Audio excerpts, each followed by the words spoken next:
Hello students, आज हम बात करेंगे पाई चार्ट के बारे में कि पाई चार्ट को कैसे ड्रॉ किया जाता है। तो देखिए यहाँ पर मैंने कुछ स्टेप्स ऑफ कंस्ट्रक्शंस दिए हैं पाई चार्ट के। पहले हम उनके बारे में डिस्कस करेंगे कि वो स्टेप्स क्या क्या होते हैं, फिर उसके बाद हम इसको एक एग्जांपल के थ्रू समझेंगे। ठीक है, तो देखिए हमारे स्टेप्स ऑफ कंस्ट्रक्शंस में सबसे पहला स्टेप जो है हमारा वो है find the central angle for each component using the formula given below. हमें क्या करना होता है, सबसे पहले तो देखिए पाई चार्ट क्या होता है। पाई चार्ट में इसको हम एक सर्कल डायग्राम या सर्कल चार्ट भी बोल सकते हैं। इसमें हमें क्या होता है, बहुत सारी चीज़ें दी गई होती हैं, जैसे कुछ एक डाटा दिया है जिसको हमें एक सर्कल चार्ट के थ्रू रिप्रेजेंट करना होता है। तो इसमें कुछ सेक्टर्स होते हैं जो उसका रिलेशन उस सर्कल के साथ निकालते हैं। ठीक है, तो उसके लिए हमारे पास ज़रूरी सबसे पहले क्या होता है कि जो हमें डाटा दिया गया है या जो भी कंपोनेंट्स दिए गए हैं, हम सबसे पहले उनका सेंट्रल एंगल निकालें। तो सेंट्रल एंगल निकालने के लिए मैंने यहाँ पर एक फॉर्मूला दिया गया है, ये देखिए। Central angle for each component equals to क्या होता है, गिवन डाटा अपॉन में total value of data into में 360।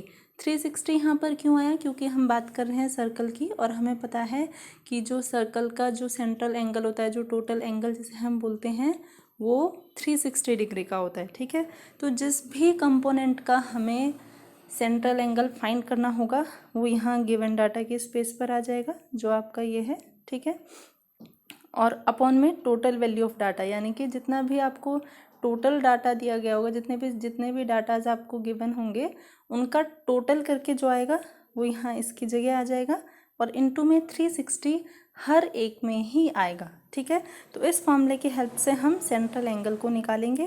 फिर उसके बाद हमें क्या करना है, हमारा सेकंड स्टेप देखिए क्या है, draw a circle of any radii. हमें अपनी मर्जी से किसी भी रेडियस का, कोई कंपल्शन नहीं है कि आपको 3 सेंटीमीटर की रेडियस लेनी है, 5 लेनी है, 10 लेनी है, आपकी जितनी भी मर्जी रेडियस हो उस रेडियस का एक सर्कल ड्रॉ कीजिए। उसके बाद थर्ड स्टेप क्या है हमारा, ड्रॉ अ हॉरिजॉन्टल रेडियस। उसमें सबसे पहले आप एक हॉरिजॉन्टल, आपको पता है हॉरिजॉन्टल लाइन कौन सी होती है, उसकी एक स्ट्रेट लाइन, हॉरिजॉन्टल मीन्स ऐसे टाइप से। ठीक है, हॉरिजॉन्टल रेडियस आप उसमें एक बना लेंगे।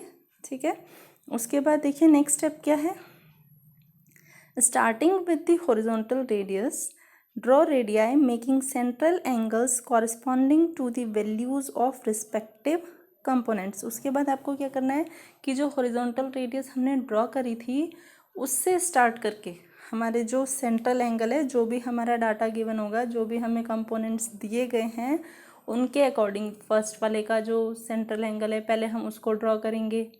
उस रेडियाई पर डी यानी कि जो हमारा प्रोटेक्टर हो गया उसको रखकर हम एंगल्स ड्रॉ करते जाएंगे। पहले एक का किया, फिर दूसरे का, इसी तरह से हम चलते रहेंगे। फिर नेक्स्ट किया हमारे पास, repeat the process for all the component of given data. इसको हम, ये जो प्रोसेस है हमारा एंगल्स ड्रॉ करने का, उस प्रोसेस को हम रिपीट करते रहेंगे जितने भी हमारे कंपोनेंट्स हैं उनके लिए। जैसे पहले वाले के लिए फॉर एग्जांपल कोई कंपोनेंट दिया गया था जिसका सेंट्रल एंगल 90 आया, तो हमने पहली जो हमारी हॉरिजॉन्टल लाइन थी उस पर डी को रखकर 90 डिग्री का एंगल बना दिया। दूसरे वाले का एंगल ये अगर 60 डिग्री है तो हमने दूसरी रेडियस पर रखकर 60 डिग्री का एंगल बना दिया। ऐसे ही कर कर हम सीक्वेंस को चलाते रहेंगे। ठीक है, फिर नेक्स्ट स्टेप क्या है हमारे पास, These radii divide the whole circle into various sectors। अब जो ये रेडियाई आती हैं आपकी काफ़ी सारी, हमने रेडियस, जब हम सारे सेंट्रल एंगल्स कंप्लीट कर देंगे तो वहाँ काफ़ी सारी रेडियस हमें शो होंगी, और ये जो रेडियाई जिन्हें हम बोलते हैं ये उस सर्कल को काफ़ी सारे सेक्टर्स में डिवाइड कर देगी। ठीक है, फिर नेक्स्ट क्या है हमारे पास, now shade the sector with different colour to denote the various components. अब आपके जो सेक्टर्स डिवाइड हो गए होंगे, पहले एक सिर्फ एक सर्कल था, अब हमें उसमें काफ़ी सारे सेक्टर्स शो हो रहे हैं, तो हम उनको क्या करेंगे, कलर्स से शेड करेंगे। एक में एक कलर, दूसरे में दूसरा कलर, ताकि हम उसको अलग से डिनोट कर पाए कि हाँ ये इस चीज़ को रिप्रेजेंट कर रहा है और ये सेक्टर इसे रिप्रेजेंट कर रहा है। ठीक है, thus we obtain the required pie chart, और इस टाइप से हमारा पाई चार्ट कंप्लीट हो जाएगा। ठीक है, तो ये सिर्फ आपके स्टेप्स ऑफ कंस्ट्रक्शंस थे, जिसमें हमें सबसे पहले क्या करना है, सेंट्रल एंगल फाइंड करना है। फिर कोई भी सर्कल हम ड्रॉ कर लेंगे विद एनी रेडियस, जो भी आपकी मर्ज़ी हो उसे उस रेडियस से ड्रॉ करेंगे। उसमें सबसे पहले एक हॉरिजॉन्टल रेडियस बनाएंगे। इतना काम आपको हर एक क्वेश्चन में कंपल्सरी करना है। ठीक है, उसके बाद जो भी हमारे सेंट्रल आएंगे उनके अकॉर्डिंग हम आगे के जो सेक्टर्स हैं उनको ड्रॉ करते रहेंगे। अब वो कैसे होगा, देखिए मैं आपको एक एग्जाम्पल के थ्रू ये सब एक्सप्लेन करती हूँ। ठीक है,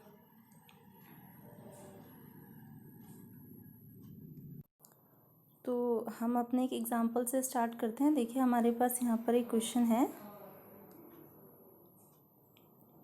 क्वेश्चन क्या है हमारे पास, draw a pie chart showing the following information.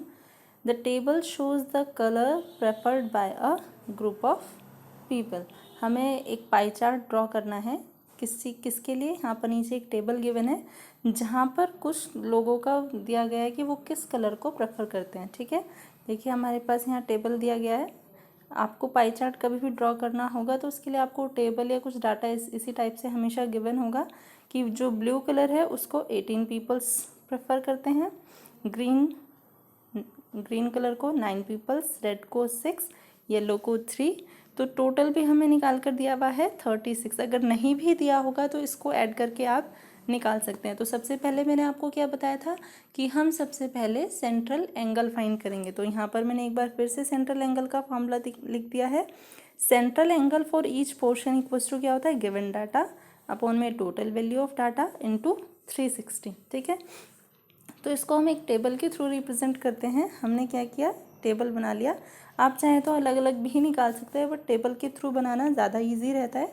सबसे पहले तो हमने जो हमारे पास टेबल में गिवन डाटा था उसको यहाँ पर एज इट इज़ शो कर दिया, कलर्स लिख दिए हमने अपने, जो नंबर ऑफ़ पीपल्स हमें गिवन थे वो हमने लिख दिए। अब नेक्स्ट एक हमने कॉलम बनाया जो कि था हमारे पास सेंट्रल एंगल का।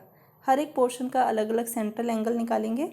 तो देखिए सेंट्रल एंगल का जो फॉर्मूला था उसमें क्या लिखा था, गिवन डाटा अपॉन में टोटल वैल्यू ऑफ डाटा। तो अगर हम ब्लू कलर की बात कर रहे हैं तो ब्लू कलर का गिवन डाटा कितना है, 18। तो गिवन डाटा की जगह आ गया 18 अपॉन में 36, जो कि हमारी टोटल वैल्यू है। Total value of given data की जगह पर 36 आ गया, ये यहाँ आपका नीचे। ठीक है, और इनटू में 360, जो कि हर एक में आना ही आना है। तो अब आप इसको कैंसिल आउट करेंगे। डायरेक्ट ही हम काट सकते हैं कि ऊपर 360 लिखा है नीचे 36 लिखा है, तो ये 10 टाइम्स कैंसिल हो जाएगा और 18 इंटू 10 आपका 180 आ गया। ठीक है, तो ब्लू कलर का सेंट्रल एंगल हमें मिल गया। इसी टाइप से हम ग्रीन कलर का सेंट्रल एंगल निकालेंगे। ग्रीन कलर का जो गिवन डाटा है वो 9 है। तो अब हमारे पास क्या हो जाएगा, ये 9 अपॉन में 36 इंटू 360। इसको भी अब हम सॉल्व करेंगे तो सेम वैसे ही 36 और 360 कैंसिल हो जाएगा 10 टाइम्स। 9 इंटू 10 आपका 90 आ गया। ठीक है, ये हो गया आपका ग्रीन का सेंट्रल एंगल। ऐसे ही अब हम रेड का सेंट्रल एंगल निकालेंगे। रेड का जो गिवन जो हमें वैल्यू दी गई है वो कितनी है, 6 है। तो ये क्या हो गया, 6 अपॉन 36 इंटू 360। इसको हमने सॉल्व किया तो ये आ गया हमारे पास 60 डिग्री। इसी टाइप से अब हम येलो का निकालेंगे। येलो होगा 3 अपॉन 36 इंटू 360 यानी कि 30 डिग्री। और आप एक बार चेक कर लेंगे कि इन सब का सम लास्ट में 360 ही आना चाहिए। अगर नहीं आ रहा है तो इसका मतलब आपने सेंट्रल एंगल निकालने में कहीं ना कहीं कोई गलती कर दी है, क्योंकि हमें पता है कि अगर हम सर्कल की बात कर रहे हैं तो जो टोटल एंगल होना चाहिए वो हमेशा 360 डिग्री ही होना चाहिए। ठीक है, तो आप एक बार सम करके चेक कर लेंगे, इससे हमें कंफर्म हो जाएगा कि हमने जो एंगल्स निकाले हैं वो करेक्ट है। ठीक है, अगर सम 360 नहीं आता है तो आप एक बार रीचेक करेंगे कि आपने कहाँ पर मिस्टेक की है। उसके बाद हमें क्या बनाना है, अब एक पाई चार्ट बनाना है इस डाटा के थ्रू। हमने सबसे पहले क्या किया, एक सर्कल बना लिया। आपकी मर्जी होगी किसी भी रेडियस का एक सर्कल बना लीजिए। ठीक है, उसमें सबसे पहले एक हॉरिजॉन्टल रेडियस बनानी थी जो कि यहाँ पर ये रिप्रेजेंट हो रही है। ठीक है, सिर्फ एक हॉरिजॉन्टल रेडियस आपने बनाई। तो अब हम इस रेडियस के हेल्प से जो हमारे कंपोनेंट्स गिवन थे उनके सेंट्रल एंगल्स ड्रॉ करेंगे। ठीक है, तो सबसे पहले हमने क्या किया, हमारे पास क्या था, 180 डिग्री का एंगल गिवन था, तो आप अपने प्रोटेक्टर की हेल्प से 180 डिग्री का एंगल ड्रॉ करेंगे। प्रोटेक्टर को ये जो आपने हॉरिजॉन्टल रेडियस ड्रॉ करी है इस पर रखकर आप एक 180 डिग्री का एंगल बनाएंगे। 180 डिग्री हमें पता है कि एक स्ट्रेट लाइन बनती है, या जिसे हम इसका डायमीटर भी बोल सकते हैं। तो ये एंगल हमने 180 डिग्री का यहाँ पर ड्रॉ कर दिया, ठीक है। उसके बाद हमें बनाना था 90 डिग्री का एंगल। आप चाहें तो इस साइड भी बना सकते थे, मैंने इस साइड इसको बनाया। इस वाली रेडियस पर, ये जो आपकी हॉरिजॉन्टल रेडियस हमने बनाई थी, इस पर डी को रखेंगे, ठीक है। और 90 डिग्री का एंगल बनाते हुए एक लाइन ड्रॉ करेंगे जो कि ये वाली है, ठीक है। एक 90 डिग्री का एंगल बना दिया। ये आपका ग्रीन कलर वाला सेक्टर बन गया, ठीक है। नेक्स्ट एंगल था हमारे पास फिर 60 डिग्री का। 60 डिग्री के लिए हमने ये जो 90 डिग्री वाली आपकी जो ये लाइन थी, इस पर अब हम डी को रखेंगे, ठीक है ना। इस पर डी को रखेंगे और डी को रखने के बाद 60 डिग्री का एंगल बनाएंगे जो कि इधर जाकर मैच कर रहा है, ठीक है। 60 डिग्री का एंगल बनाया हमने। अब 60 डिग्री वाली जो हमारी लाइन गई है, यानी कि ये वाली लाइन, इस लाइन पर अब हम डी को रखेंगे और एक 30 डिग्री का एंगल बनाएंगे जो कि येलो सेक्टर को रिप्रेजेंट करेगा। तो आपने सिर्फ क्या करना है, सबसे पहले एक हॉरिजॉन्टल रेडियस बनानी है, फिर उस हॉरिजॉन्टल रेडियस पर डी को रखेंगे। जो भी आपका फर्स्ट एंगल होगा पहले उसे बनाएंगे, फिर उस रेडियस पर रखेंगे सेकंड डी को और सेकंड एंगल बनाएंगे। इसी तरह आप इस प्रोसेस को कंटिन्यू रखेंगे। जब आपने सिर्फ क्या करना है, देखिए लास्ट का एंगल तो ऑटोमेटिकली बन जाएगा। आप सिर्फ 1 2 3, यहाँ पर अगर 4 पोर्शंस हमें गिवन है तो आप 3 एंगल्स ड्रॉ करेंगे। फोर्थ वाला आपका ऑटोमेटिकली वहाँ पर जो बचा हुआ पोर्शन होगा वो बन जाएगा, ठीक है। और ये जो सेक्टर्स देखिए यहाँ पर ये 4 सेक्टर में डिवाइड हो गया, first, second, third and fourth, ये 4 सेक्टर्स यहाँ पर आए। आप इन 4 सेक्टर्स को अलग अलग कलर से रिप्रेजेंट करेंगे। मैंने यहाँ पर सिर्फ किसी को शेड से, किसी को किसी टाइप की लाइन से रिप्रेजेंट किया है, बट आप कलर से इसको रिप्रेजेंट करेंगे और वहाँ पर उनके एंगल्स और जिस जिस चीज़ को वो रिप्रेजेंट कर रहे थे, जैसे ये ब्लू कलर था तो यहाँ ब्लू मैंने शो कर दिया, यहाँ येलो शो कर दिया। इस टाइप से आप हर एक चीज़ को वहाँ पर मेंशन कर देंगे, ठीक है। और इस टाइप से हमारा पाई चार्ट जो है वो कंप्लीट हो गया, ठीक है।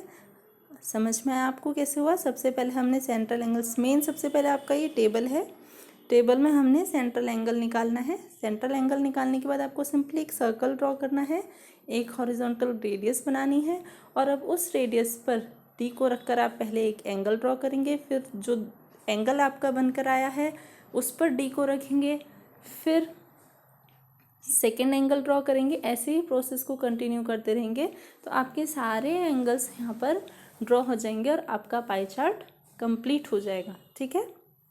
आई होप आपको ये सब समझ में आया होगा। ओके।